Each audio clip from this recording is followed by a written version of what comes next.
क्या सच में हम इंसानों को जेनेटिक इंजीनियरिंग करके एलियंस ने बनाया है? और एक ऐसी ट्रिक जिसको यूज करने के बाद आप एक ही झटके में ये जान पाओगे कि सामने वाला इंसान आपके बारे में क्या सोचता है।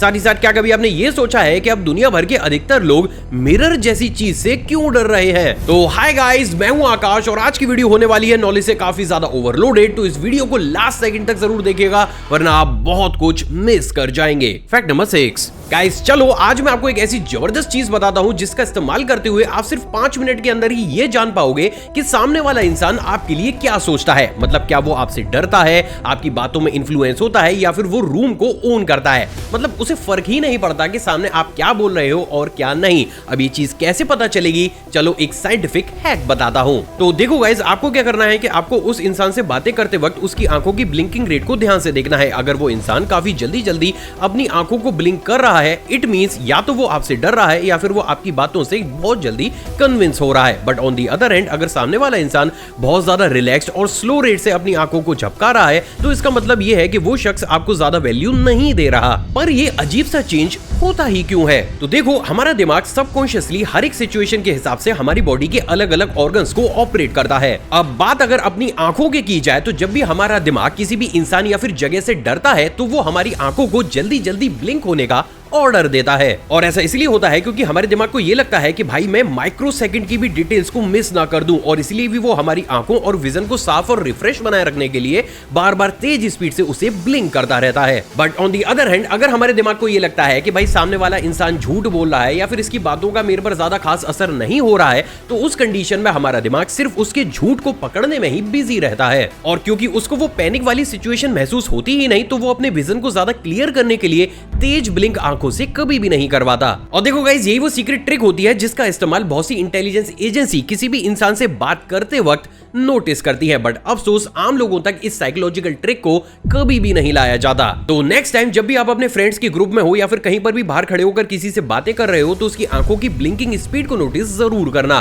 और अगर आपको ऐसा लगता है कि वो इंसान नॉर्मल पेस से काफी तेज स्पीड से अपनी आंखों को ब्लिंक कर रहा है तो बिंगो, वो इंसान आपसे बहुत जल्दी कन्विंस्ड होगा। फैक्ट नंबर 5 गाइस, जरा सोचिए कि आप एक प्लेन में बैठकर मस्त ट्रेवल कर रहे हैं और जैसे ही आप अपनी विंडो से नीचे की तरफ झांकते हैं आपको यह पता चलता है कि भाई ओशियन का पानी पूरे ही तरीके से शांत है, लेकिन उसी ओशियन के बीच में एक बहुत बड़ा ऐसा पैच भी मौजूद है जहां का पानी बहुत अजीब तरीके से उबल रहा है। अब ये देखने के बाद आपका दिमाग पूरे ही तरीके से आउट हो जाएगा कि भाई ऐसा कैसे हो सकता है, राइट? लेकिन क्या आपको पता है कि साल 2004 में यूएस नेवी के साथ एग्जैक्टली ऐसा ही हुआ। नवंबर 2004, पैसिफिक ओशियन के ऊपर यूएसएस निमिटीज नाम का एक पावरफुल अमेरिकन एयरक्राफ्ट कैरियर कुछ अजीब से सिग्नल को पकड़ता है जिसमें वो ये डिटेक्ट करता है कि कुछ चीजें 80,000 फीट से अचानक से नीचे की तरफ आ रही हैं और फिर गायब हो रही हैं। अब देखो गाइस, क्योंकि चीज काफी ज्यादा एबनॉर्मल थी तो इंजीनियर्स को ये लगा कि भाई उनका रेडार खराब हो चुका है। लेकिन दिमाग हिला देने वाली बात ये थी दोस्तों कि रेडार चेंज करने के बावजूद भी आगे आने वाले कुछ दिनों तक रैंडमली उन्हें कभी भी ऐसे सिग्नल्स रिसीव होते ही रहे, जिसके चलते हुए यूएस नेवी के 2 experience fighter pilots commander David Fravor और लेफ्टिनेंट कमांडर एलेक्स डाइट्रिच को उस जगह पर पेट्रोलिंग करने भेजा गया। और गाइस, उसके बाद जो कुछ भी हुआ उसने लिटरली सभी को हिलाकर रख दिया। एक्चुअली में इन दोनों ही पायलट्स ने ये रिपोर्ट किया कि जहां से ये सिग्नल मिल रहे थे वहां पर समुद्र का पानी बहुत ही बड़े पैच में अजीब सा बॉईल हो रहा था। इंटरेस्टिंगली, जब उन पायलट्स ने नीचे जाकर इस फिनोमेना को देखने का ट्राई किया तो उन्हें वहां पर एक व्हाइट कलर का टिक टैक जैसा ऑब्जेक्ट मूव होता हुआ दिखाई दिया। जिसके बाद कमांडर ने बेस पर यह बोला कि आसमान में कुछ तो ऐसा जरूर है जो मैंने आज से पहले कभी भी नहीं देखा। लेकिन गाइस, ये कहानी यहीं पर ही खत्म नहीं होती, क्योंकि जैसे ही कमांडर का प्लेन धीरे धीरे उस ऑब्जेक्ट के पास आया वो ऑब्जेक्ट कमांडर के प्लेन का पीछा करने लगा, जिससे कमांडर इतने ज्यादा घबरा गए कि उन्होंने इससे पीछा छुड़ाने के लिए सर्कुलर मोशन में अपने प्लेन को उड़ाना शुरू कर दिया। बट इंटरेस्टिंगली, ये ऑब्जेक्ट उनके प्लेन का बहुत आसानी से पीछा करता रहा, जिसके कुछ ही सेकंड के बाद ये ऑब्जेक्ट वहां से ऐसे गायब हो गया कि मानो ये वहां पर कभी था ही नहीं। अब जैसे ये चीज हुई, बेस पर बैठे रेडार इंजीनियर ने यह देखा कि वो ऑब्जेक्ट सिर्फ एक ही सेकंड के अंदर 80 किलोमीटर दूर उड़ते हुए एक और फाइटर जेट के पास डिटेक्ट हुआ है, जिससे ये बात तो पूरी तरीके से क्लियर हो गई कि भाई ये जो कुछ भी है ये हमारी अर्थ की टेक्नोलॉजी तो बिल्कुल भी नहीं है, क्योंकि हमारे पास एक सेकंड में 80 किलोमीटर तक की ट्रैवल करने की कोई टेक्नोलॉजी मौजूद नहीं है। अब देखो गाइस, जब ये चीज हद से ज्यादा बढ़ने लगी तो फाइनली इंफ्रारेड टारगेटिंग टेक्नोलॉजी का इस्तेमाल करते हुए एक पायलट ने इस ऑब्जेक्ट की एक ऑफिशियल वीडियो को भी बनाया जो आज भी यूट्यूब पर अवेलेबल है, जिसका नाम FLIR-1 टिक टैक यूएफओ फुटेज है जिसे डिपार्टमेंट ऑफ डिफेंस ने ही पब्लिक किया है और उन्होंने ये भी बोला है कि यस, ये एक ऐसा ऑब्जेक्ट है जिसके बारे में हम कुछ भी नहीं जानते। इवन आज तक भी ना ही यूएस नेवी, ना ही नासा और ना ही पेंटागन ने इस ऑब्जेक्ट के बारे में दोबारा से कभी भी हमें एक्सप्लेनेशन तक दी है। अब देखो गाइस, लास्टली आपको ये लग रहा होगा कि चलो ठीक है, हम उस फ्लाइंग ऑब्जेक्ट की कोई भी इंफॉर्मेशन को नहीं निकाल पाए, बट एटलीस्ट हमें उस एरिया में जाकर इन्वेस्टिगेट तो करना चाहिए ना, जहां पर भाई वो पानी बॉईल हो रहा था। लेकिन भाई साहब, जब ये पूरा ही इंसिडेंट हुआ ना और इस वीडियो क्लिप को रिकॉर्ड किया गया तो उसके कुछ ही दिन के बाद यूएस नेवी ने उस एरिया से अपनी सारी ही पेट्रोलिंग और सारी मिशंस तक को भी बंद कर दिया। मतलब मानो यूएस नेवी ने साफ तौर से सामने वाले को ये बता दिया कि भाई आप जो कुछ भी थे, हम आपसे डर चुके हैं, अब आप आसानी से वो सारे काम कीजिए जो आप करने आए हैं। और यही वो सबसे बड़ा रीजन भी है जिसके चलते हुए इस इंसिडेंट को अभी तक का सबसे ज्यादा अजीब इंसिडेंट भी माना जाता है। फैक्ट नंबर 4, गाइस, अगर कोई भी इंसान हमारे खिलाफ कोई भी एविडेंस को कलेक्ट करता फिरता रहता है तो हमें वो इंसान बिल्कुल भी पसंद नहीं आता और हमें ऐसा लगता है कि यार ये इंसान मेरी लाइफ में है ही क्यों। बट व्हाट इफ कि अगर मैं आपसे ये बोलूं कि भाई साहब, आपका जो ये दिमाग है ना, ये हर वक्त हर मोमेंट आपके खिलाफ एविडेंसेस को कलेक्ट करता है, तो क्या आप मेरी बात पर विश्वास करेंगे? वेल गाइज, आज मैं आपको आपके दिमाग की एक ऐसी ट्रिक बताने वाला हूं जिसको जानने के बाद आपको इस समझ में आ जाएगा कि आपका ये दिमाग चाहे तो आपकी बैंड बजा सकता है या फिर आपको एक अनस्टॉपेबल मशीन बना सकता है। असल में देखो गाइज, हम सभी को ये लगता है कि हमारा दिमाग स्मार्ट होता है, लॉजिकल होता है, पर असली सच तो ये है कि भाई साहब, हमारा दिमाग एक सर्वेंट है, मास्टर नहीं।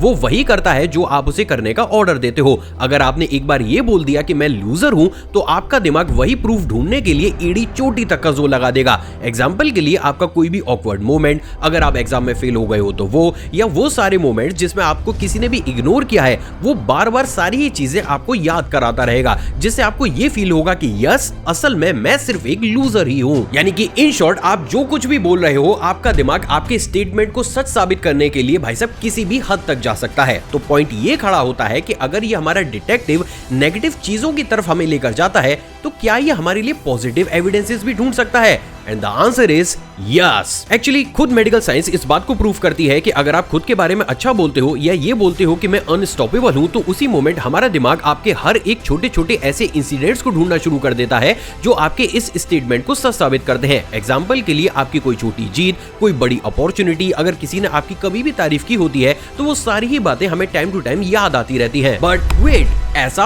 होता ही क्यों है? तो देखो guys, according to medical science, हमारे दिमाग में एक सिस्टम होता है जिसका नाम रेक्टिकुलर एक्टिवेटिंग सिस्टम होता है, जिसका की प्राइमरी काम सिर्फ शब्द या फिर चीजों पर फोकस करने का होता है। जैसे एग्जांपल के लिए मान लेते हैं कि आपने कोई भी नई स्कूटी या फिर बाइक खरीदी है। अब जिस भी मोमेंट आप उस स्कूटी या फिर बाइक को खरीदते हो, सेम वही मॉडल की दूसरी बाइक्स या फिर स्कूटीज आपको सड़कों पर अचानक से ज्यादा नजर आने लगती हैं। अब देखो, ऐसा नहीं है कि वो स्कूटी पहले से ही सड़कों पर मौजूद नहीं थी। फर्क सिर्फ इतना सा है कि क्योंकि अब आपने उस ब्रांड की स्कूटी को खरीदा है, तो आपका दिमाग ऑटोमेटिकली सेम मॉडल की दूसरी स्कूटीज पर फोकस करने लगता है। यानी कि इन शॉर्ट, आपका दिमाग टोनी स्टार्क के उस जार्विस के जैसा है जिसे आप जो भी कमांड देंगे ये उसे सच ही साबित करेगा। और इसलिए अब मैं आपको एक सिंपल सा टास्क देने वाला हूं जो कि मेडिकली प्रूफ भी है। अब देखो, इसमें ना बस आपको 7 दिन तक रोज उठते ही खुद से ये बोलना है कि मैं अनस्टॉपेबल हूं, मैं लकी हूं और मैं कुछ भी अचीव कर सकता हूं। और गाइस, खुद मेडिकल साइंस ये बोलती है कि सिर्फ 7 दिन के अंदर आपकी लाइफ, आपका दिमाग ड्रास्टिकली चेंज कर देगा। अब देखो गाइस, शायद ये इंफॉर्मेशन दोबारा तक आपके सामने कभी भी नहीं आए, तो अगर आप इस चैनल पे नए हैं तो इस चैनल को सब्सक्राइब कर उस बेल आइकन को प्रेस कीजिएगा। और अगर आप मेरी कोर माई इंडिया फैमिली के मेंबर हैं तो इस वीडियो पर एक लाइक जरूर कीजिएगा। फैक्ट नंबर 3,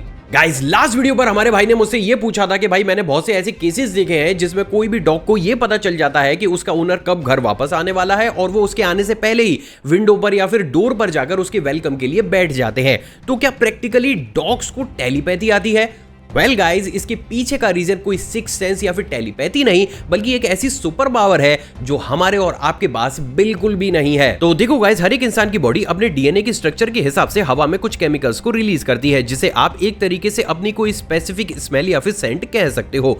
अब जब भी आप घर में रहते हो तो आपकी वो स्मेल बहुत बड़े स्केल पर आसपास मौजूद होती है, जैसे वो सोफे पर होती है, आपके कपड़ों पर होती है या फिर हवा में होती है। लेकिन जैसे ही आप घर से बाहर जाते हो, आपकी वो स्मेल धीरे धीरे फेड होने लगती है। अब अगर आप डेली सेम टाइम पर बाहर जाते हो और घर में शाम को वापस आते हो, तो ये चीज आपके डॉग के दिमाग में एक स्मेल के पैटर्न को सेट कर देती है। यानी कि आपके डॉग को ये समझ में आ जाता है कि भाई, मेरा ओनर कितनी स्मेल फेड होने के बाद दोबारा से घर में आता है। और जब भी ये चीज होती है तो डॉग को पहले से ही अंदाजा लग जाता है कि भाई, अब वो समय आ चुका है जब मेरा ओनर दोबारा से घर आएगा, और इसलिए वो आपको वेलकम करने के लिए आपके घर आने से पहले ही गेट पर पहुंच जाता है। अब एक और कमाल की चीज बताऊं, ये स्टडी ये भी रिवील करती है कि सिर्फ इसी स्मेल के दम पर आपके डॉग को ये भी पता चल जाता है कि सामने वाला इंसान आपके लिए कैसे इंटेंशन को रखे हुए है। मतलब देखो, भले ही सामने वाला इंसान बहुत मीठी मीठी या चिकनी चुपड़ी बातें कर रहा हो, लेकिन अगर उसका इंटेंशन आपको लेकर गलत है तो आपके डॉग को 100% अपने आप ही पता चल जाएगा। और यही वो सबसे बड़ा रीजन भी है जिसके चलते हुए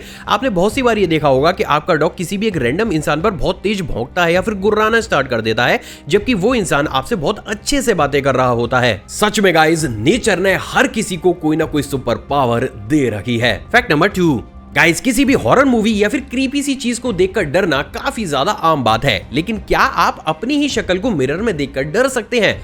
मुझे पता है कि आप में से बहुत से लोग बोलेंगे कि क्या आकाश भाई फालतू की बातें कर रहे हो, अपनी शक्ल देखकर मिरर में कौन डरता है यार, हम तो पता नहीं दिन में कितनी ही बार देख लेते हैं। और बात सही भी है गाइस, मैं भी देखता हूं, बट प्रैक्टिकली ये चीज आपके लिए काफी ज्यादा इजी हो सकती है, लेकिन प्रेजेंट डेट में जापानीज के लिए बिल्कुल भी नहीं है। असल में वहां पर एक साइकोलॉजिकल ग्लिच रैपिडली स्प्रेड हो रहा है जिसका नाम है मिरर एपरेक्सिया या फिर स्पेक्ट्रोफोबिया। एक्चुअली में ये एक न्यूरोलॉजिकल ग्लिच है और ये पिछले 4-5 सालों से ना भाई जापान में रैपिडली बढ़ रहा है। एक्चुअली गाइस, जब भी हम मिरर में अपने फेस को देखते हैं तो हमारी आंखों से जो इमेज दिमाग तक जाती है वो ब्रेन के न्यूरल पाथवे से प्रोसेस होती है, लेकिन जब ये पाथवेज वीक या फिर मिसफायर करने लगते हैं तो दिमाग नॉर्मल फेस को भी काफी ज्यादा डिस्टॉर्टेड, क्रीपी या फिर मूविंग समझने लगता है। अब जरा सोचिए कि आपकी ही मिरर इमेज आपको बहुत ज्यादा अजीब सी दिखाई दे, मतलब आंखों में अलग तरीके की हलचल हो, आपका फेस अलग ही दिख रहा हो, आपको ऐसा लग रहा हो कि भाई आप कोई एक अलग सी आइडेंटिटी बन चुके हैं। और प्रैक्टिकली यही डिसऑर्डर जापान में फैल रहा है। और देखो गाइस, ये ग्लिच ना सिर्फ फेस तक ही लिमिटेड नहीं है, बल्कि मिरर के बैकग्राउंड में दिखने वाले ऑब्जेक्ट्स भी आपके दिमाग में क्रीपी क्रिएचर्स बना सकते हैं। इवन जापान के स्कूल और कॉलेजेस में तो भाई आजकल मिरर्स को परमानेंटली कवर करना शुरू किया जा चुका है, क्योंकि वहां के स्टूडेंट्स अपनी शक्ल देखने से भाई खूब डर रहे हैं। बट वेट अ सेकंड, ये हो क्यों रहा है? देखो गाइस, साइंस के मुताबिक आज हम सभी की लाइफ एक सुपर फास्ट ट्रेडमिल बन चुकी है, यानी कि एक टास्क खत्म नहीं होता है और नया टास्क शुरू हो जाता है। ये नॉन स्टॉप साइकिल हमारे दिमाग के न्यूरल कनेक्शन को ओवरहीट कर देता है और वही इस ग्लिच को ट्रिगर करने का काम करता है। बट देखो गाइस, मेरा स्ट्रेट अवे उन साइंटिस्ट से सिर्फ एक ही क्वेश्चन है कि अगर ये चीज मॉडर्न स्ट्रेस की वजह से हो रही है तो भाई आज से 100 साल पहले यही चीज हमारे दिमाग के साथ उस समय भी क्यों हुई थी? एक्चुअली गाइस देखो, इस दुनिया में बहुत सी ऐसी ट्राइब्स और कल्चर्स मौजूद हैं जो इस ग्लिच को पहले ही समझ चुके थे। एग्जांपल के लिए अफ्रीका के माली देश में मौजूद डोंगोन ट्राइब, ये लोग मिरर का यूज नहीं करते हैं। इनका मानना यह है कि मिरर में सिर्फ फेस ही नहीं बल्कि आत्मा का भी रिफ्लेक्शन होता है, और अगर एक इंसान के अंदर ज्यादा नेगेटिविटी भरी हुई है तो उसका मिरर उसका बुरा रूप दिखा सकता है। Number 2, Tibet monasteries. यहाँ के कई लोग मिरर से दूर ही रहते हैं क्योंकि उनका यह मानना है कि मिरर भाई साहब ईगो को बढ़ाता है और ईगो एनलाइटमेंट का सबसे बड़ा एनिमी है। प्लस ज्यादा ईगो वाले इंसान को मिरर में काफी क्रीपी क्रिएचर्स भी दिख सकते हैं। और नंबर 3 भाई साहब, इंडिया के कुछ रूरल एरियाज जहां पर आज भी ये माना जाता है कि हमें रात में कभी भी अपने चेहरे को मिरर में नहीं देखना चाहिए क्योंकि अपशगुन होता है, और अगर हम ऐसा करते हैं तो हम डायरेक्टली नेगेटिव एनर्जी को अपने वर्ड में ला सकते हैं या फिर ऐसी क्रीपी सी चीज को देखकर हम डर भी सकते हैं। यानी कि इन शॉर्ट, ये दिमागी ग्लिच आज का नहीं बल्कि हमारे इवोल्यूशन के टाइम पीरियड पर हमें एक सिलेक्टेड टाइम इंटरवल पर बार बार देखने को मिलता है। लेकिन ये क्यों हमें ऐसे देखने को मिलता है, इसका ऑथेंटिक जवाब किसी के पास भी मौजूद नहीं है। वैसे एक राज की बात बताऊं, जब इस टॉपिक के ऊपर मैं रिसर्च कर रहा था तो मुझे ये मालूम पड़ा कि भाई मिरर इस पूरी दुनिया की सबसे ज्यादा मिस्टीरियस चीज है। अब ऐसा क्यों है? अगर आप ये जानना चाहते हैं तो इस चैनल को सब्सक्राइब करो, उस बेल आइकन को प्रेस कीजिएगा और नीचे कमेंट सेक्शन में मुझे कमेंट कीजिएगा। अगर कमेंट्स ज्यादा आते हैं तो फॉर श्योर मैं इसको भी नेक्स्ट फैक्ट में कवर करूंगा। फैक्ट नंबर 1, गाइस, हमारी साइंस का बेसिक फंडामेंटल हमसे ये कहता है कि किसी भी इंसान को इवॉल्व होने में लाखों साल लगते हैं। जैसे एग्जांपल के लिए एलिफेंट पिछले 50 मिलियन सालों से इस धरती पर मौजूद है और अभी तक उनकी बेसिक मेमोरी ही इवॉल्व हो पाई है। तो वही बात अगर डॉल्फिन्स की जाए तो वो 15 मिलियन साल से भी ज्यादा पुरानी है, लेकिन अभी तक भी उनकी बिल्कुल बेसिक सी लैंग्वेज को समझने की नॉलेज डेवलप हुई है। बट इंटरेस्टिंगली, अगर आज की डेट में हम जीन एडिटिंग या फिर डीएनए मॉडिफिकेशन टेक्नोलॉजी का इस्तेमाल इन जानवरों के ऊपर करें तो इनके दिमाग और इनके शरीर के इवॉल्व होने की स्पीड को हम लगभग 50 गुना तक बढ़ा सकते हैं। एंड इंटरेस्टिंगली भाई, हमारे बड़े बड़े रिसर्चर्स ने ना अभी कुछ सिलेक्टेड एनिमल्स के ऊपर इस चीज को करके भी दिखाया है। लेकिन क्या आपको पता है कि जैसे ही एक्सपेरिमेंट सफल हुआ, एक बहुत बड़ा सवालिया निशान खड़ा हो गया। सवालिया निशान खड़ा हुआ हम इंसानों के अस्तित्व पर। क्यों? चलो वो भी बताता हूँ। तो देखो गाइज, अब अगर सभी जानवरों को छोड़कर सिर्फ इंसानों की ही बात की जाए तो हम ह्यूमन बींग्स सिर्फ कुछ ही हजार सालों में स्पेस में होकर आ चुके हैं, एआई को डेवलप कर चुके हैं, न्यूरल साइंस तक पहुंच चुके हैं और पता नहीं हमने किन किन सेक्टर्स में सिर्फ अपने दिमाग की वजह से ही रिवोल्यूशनरी डेवलपमेंट किया है। यानी कि हम इंसानों का इवोल्यूशन इस धरती पर मौजूद सभी एनिमल से बहुत तेज स्पीड के साथ हुआ है। इवन आप ये जानकर दंग रह जाओगे, लेकिन चिंपैंजीज और ह्यूमन डीएनए लगभग 98.8% तक मिलता जुलता है, लेकिन हम दोनों में इतना बड़ा मेजर डिफरेंस है कि हम मून पर जाकर वापस आ चुके हैं और वो बेचारे आज भी जंगलों की पेड़ों की डालों पर झूल ही रहे हैं। अब जरा गाइस आप खुद ही इस चीज को सोचिए कि अगर किसी दूसरी एनिमल स्पीशीज से हमारा डीएनए 98.8% तक मैच कर रहा है तो मैं ये मान तो सकता हूं कि चलो वो इतने ज्यादा इंटेलिजेंट ना हो कि वो बिल्कुल ही हार्डकोर साइंस के प्रिंसिपल को समझे, बट एटलीस्ट उनमें इतनी इंटेलिजेंस तो होनी चाहिए थी कि वो एक छोटे मोटे काम को आसानी से कर सके। बट ऐसा इंटेलिजेंस लेवल पर बिल्कुल भी नहीं होता। तो अब सवाल तो ये खड़ा होता है कि क्या भाई फिर नेचर ने हमारे एवोल्यूशन में कोई चीट कोड लगाया था, या फिर प्रैक्टिकली पास्ट में किसी भारी सभ्यता ने हम इंसानों के डीएनए को जानबूझकर मॉडिफाई किया था। तो चलो गाइस आज इस मिस्ट्री से भी पर्दा उठा ही डालते हैं। तो देखो गाइस, सबसे पहले तो ये समझते हैं कि भाई आज की डेट में बड़े बड़े रिसर्चर्स ये क्यों मानने को तैयार हो गए हैं कि पास्ट में किसी भारी सभ्यता ने हमारे डीएनए को चेंज किया होगा। असल में देखो, हमारे डीएनए में कुछ ऐसे स्पेसिफिक जीन्स पाए जाते हैं जो कि इवोल्यूशन में हमारे पूर्वजों के अंदर कभी भी नहीं पाए गए। एग्जांपल के लिए FOXP2 जीन, असल में ये रेस्पॉन्सिबल होता है स्पीच और लैंग्वेज के लिए। यानी कि अभी जो मैं बोल रहा हूँ और आप मेरी बातों को समझ रहे हो, ये सब कुछ इसी जीन की वजह से संभव हो पाता है। अब देखो, ये जीन दूसरे एनिमल्स में भी होता है, लेकिन वहां पर इसका स्लो वर्जन है। यानी कि आज की डेट में हम और आप जिस तरीके की कम्युनिकेशन को कर रहे हैं, बाकी के जानवरों को उस लेवल तक आने में लाखों या फिर करोड़ों साल लग जाएंगे। इसके अलावा एक और इंटरेस्टिंग चीज जो कि सिर्फ ह्यूमन डीएनए में ही पाई जाती है वो है HAR1, यानी कि ह्यूमन एक्सेलरेटेड रीजन 1। असल में ये 300 बेस पेयर का एक ऐसा सीक्वेंस होता है जो कि सिर्फ ह्यूमन में ही ड्रामेटिकली बहुत तेजी के साथ इवॉल्व हुआ है, और ये यही वो बेस रीजन है जिसकी वजह से हम इंसानों का दिमाग गोरिल्ला या फिर चिंपैंजीज के कंपैरिजन में लगभग 100 गुना से भी ज्यादा तेज हो गया। बट वेट, एक चीज जो इस सीक्वेंस को काफी ज्यादा मिस्टीरियस बनाती है वो ये है दोस्तों कि जब हमारे रिसर्चर्स ने इस म्यूटेशन पर डीप रिसर्च करी तो उन्हें ये पता चला कि भाई इसके अंदर प्रैक्टिकली कुछ ऐसे ट्रेंड्स भी मौजूद हैं जो कि नेचुरली डेवलप होना नेक्स्ट टू इम्पॉसिबल है। एंड इवन आज की डेट में हम इंसान भी आर्टिफिशियली जब दूसरे एनिमल्स को ज्यादा इंटेलिजेंट बनाते हैं तो उनके ऊपर इन्हीं ट्रेंड्स को अपने हिसाब से अलग कोड में मॉडिफाई करते हैं, जिससे काफी हद तक ये बात क्लियर होती है कि शायद पास्ट में किसी भारी सभ्यता ने अपने हिसाब से हमारे डीएनए के इस ट्रेंड को चेंज किया हो। लेकिन गाइस देखो, जब ये सारी चीजें मेरे सामने आई तो मेरे दिमाग में एक क्वेश्चन तो जरूर आया कि भाई अगर इतिहास में ऐसा हुआ कि कोई भारी सभ्यता ऊपर से आई, उन्होंने हमारे डीएनए ट्रेंड को चेंज किया और हमें काफी ज्यादा इंटेलिजेंट बना दिया, तो देखो ये चीज ना अपने आप में काफी ज्यादा बड़ी थी, तो भाई इसका वर्णन किसी न किसी एंशिएंट टेक्स्ट में तो मिलना ही चाहिए ना।